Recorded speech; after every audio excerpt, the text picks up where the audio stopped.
Hey everybody, it's Big V and we are talking teams. Today we're going to talk about how do you motivate and inspire your team without spending a boatload of money? Well, that's a great question.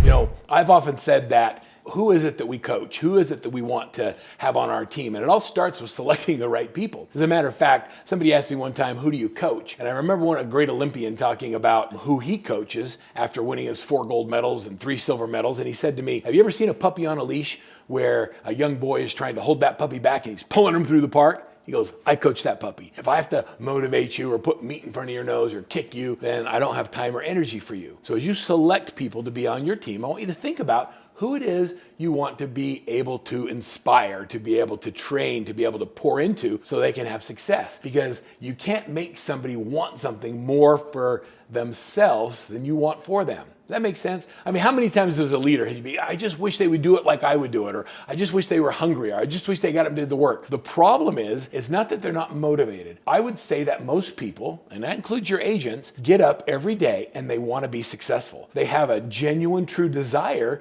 to win, but they don't know what to do. So it's our job as leaders to be able to create the environment that allows them to choose to do the right things. But when we don't train and we don't develop and we don't create incentives and we don't create the environment where accountability flourishes and is a choice that they make, then we find ourselves constantly asking the question, well, I don't know why they don't want it for themselves as much as I want it for them.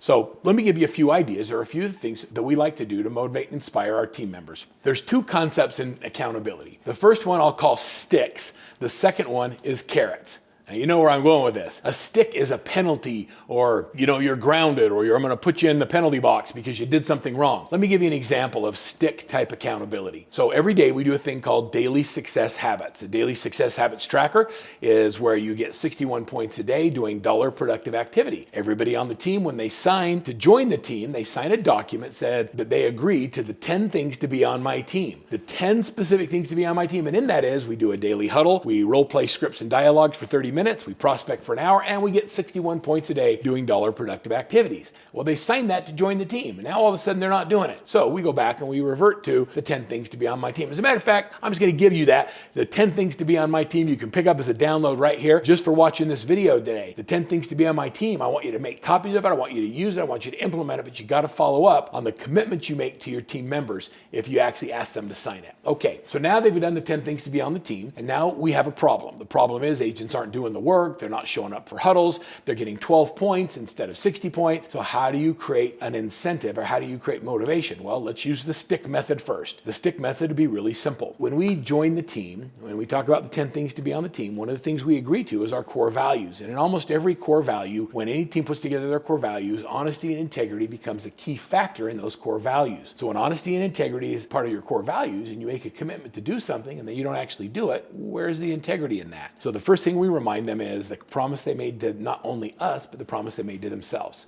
The second thing we have to do, and this is just absolutely critical before you do any accountability, is we have to build a business plan and a vision board. Each employee builds their vision board and they put on their board the things that are important to them. I cannot tell you how rewarding it is to a leader to have people put on their vision boards a new car, a new home, taking their kids to Disneyland, buying a lake house, those things that inspire them. They're kidding, being able to play competitive sports, whatever those things are that get them excited. When they put that on their vision board, my job as a leader, your job as a leader, is to help them get everything that's on that board. Not make them get it, but it's to help them understand. Is that really important to you? If it is, then remind them of that so they're willing to put in the work. Now let's go to the underachieving or underperforming agent who's not doing the work. First thing I'll do is I'll get out the vision board. I found that pain is a much greater motivator than the anticipation of pleasure. Now, you said you want to take your kids to Disneyland. Do they know that you're going out to leaving the house every day and you're not actually working? Would they be okay with that? How does that feel?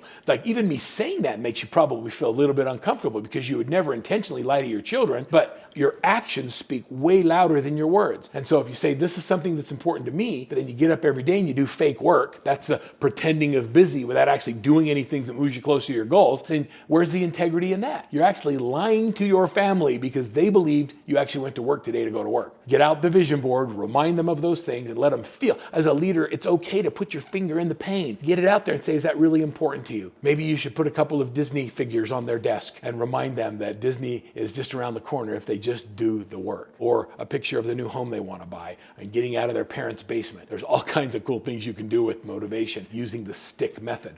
Another example of a stick method is we have some team leaders that like to say, okay, your lead distribution is directly related to your daily success habits. So when you come in every day, you participate in the huddle, we role play, we practice our scripts and dialogues, we get on the phones, we practice for an hour, and you're doing your 61 points, then you get on lead distribution, which means 1 out of every 4 leads goes to you. If you aren't doing all of those activities, then you are off lead distribution until you can consistently do it. You see, we like to say that you don't qualify for team-generated leads unless you're personally doing the activities to make sure all of the leads that you're getting you're following up with and that you're doing the things that you committed to do when you joined the team. So that's another example of a stick type motivation. Look, you don't do the work, you don't get the leads. It's as simple as that.